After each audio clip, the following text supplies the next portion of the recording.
నేనున్న స్థితిలోనే సంతృప్తిని కలిగించు. ఏమున్న లేకున్నా నీ కొరకే బ్రతికించు. కష్టాలు ఎదురైనా నా యాత్రను సాగించు. నష్టాలలోనైనా స్తుతి చేయుట నేర్పించు.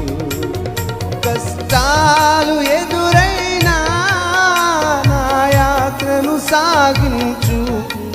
నష్టాలలోనైనా స్తుతి చేయుట నేర్పించు. నేనున్న స్థితిలోనే సంతృప్తిని కలిగించు.